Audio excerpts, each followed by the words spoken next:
mtaalam ya mambo ya mikakati hasa ya uwasiliano, naweza nikasema hivi, shida ni content ya yale ilikuwa naongolewa ama shida ni mwenye alikuwa naongea.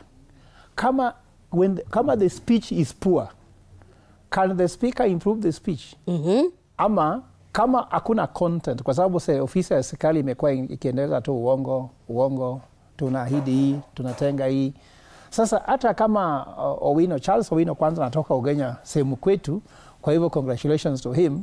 Lakini kama content ya hiyo ofisi, hakuna utenda kazi, hakuna ajira kwa vijana, hakuna mambo ya afya ambayo inaboreka, elimu ni shida, bado utakuwa unaongea tu hizo shida tu. Kwa hivyo utoe Mwaura, ulete Owino, ulete Mohamed, nani, itakuwa shida hiyo. Lakini na hiyo kusema ati Mwaura amekuwa promoted, tunajua tafadhali, wajua ofisi ya rais mwenye anaongea kama ni the spokesperson. You cannot compare with someone working in a department ya tuseme people with disability. Kwanza mimi sijafurahi hiyo promotion, kwa sababu kwanza sio lazima Mwaura ambaye pia kuna disability apeleke kwa department ya disability. Owino is a man of capabilities, na kuambia tuko na uhusiano na yeye.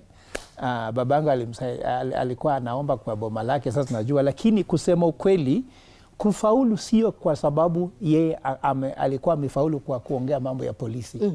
Kufaulu ni ya kuwa, je, ofisi ya rais iko na mabadiliko ambayo itakuwa inatendea wananchi kazi ambao ukizungumzia yanakuwa tamu, ama utakuwa unaongea tu zale kudefend rais ofisi yake kwa abductions, kwa killings, kwa ufisadi, itakuwa tu unakaa kama Mwaura.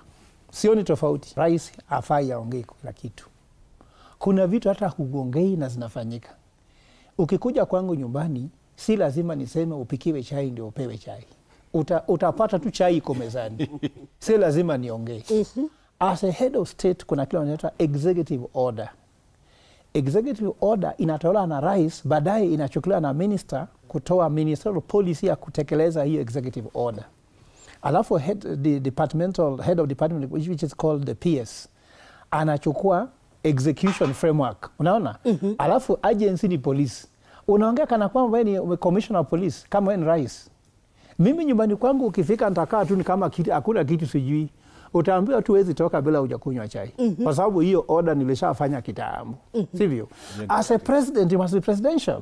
Huwezi ongea kitu kama unaongea kama ni wewe ni gateman, unaongea ni kana kwamba wewe ni, you cannot be able to keep a dog and your back. At the same time also, you can't be quiet when things are going south. There's a way to do it. Kibaki alikuwa anaongea nini? Na nini ilikuwa inafanyika?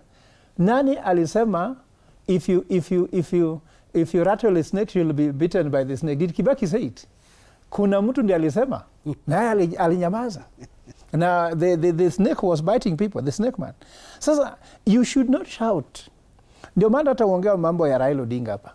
Hata kama ulikuwa unakosea Raila Odinga, ungesikia Raila Odinga anaita press conference akakwambia, utasikia tu umepigwa kibra, hata pengine umepigwa kondele. Na yeye anasema inatakikana a president must be presidential. Yes. Wajua, when I was teaching students in Strathmore, nilikuwa nasema kuna kile tunaita the principle of subsidiarity. Kile ambacho inaweza fanyika chini isifanyike juu. Na kile inafaa ifanyike juu isifanyike chini.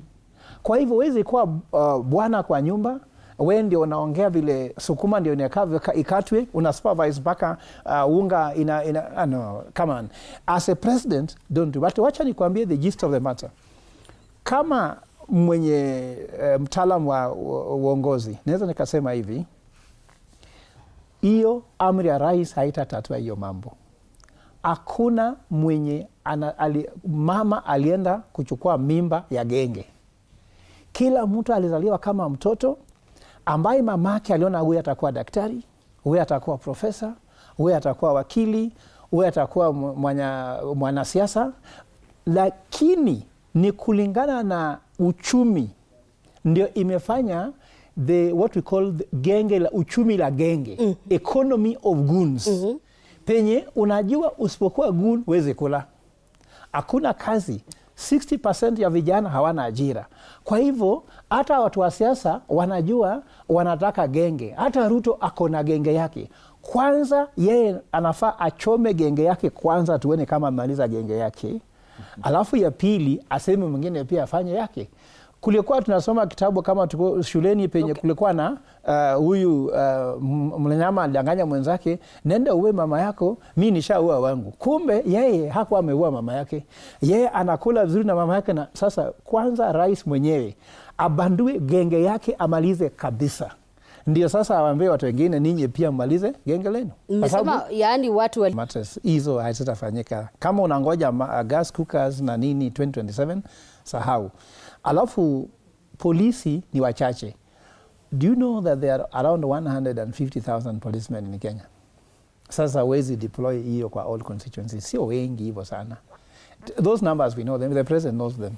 That's why the ratio of police to wananchi ni kidogo sana. Na ndio maana labda hawa goons wata replace baadhi. Ndio nakwambia uwezi ongoza nchi ambayo watu wako na shida vile iko.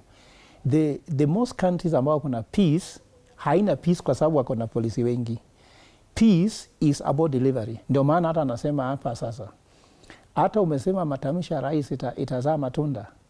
Alikuwa Southeast akasema dare me. Kabla hajatoka risasi ilifetiliwa. Kwa hivyo hata goons walimsikia wakasema kumbe is daring us. He will be dared na watafanya.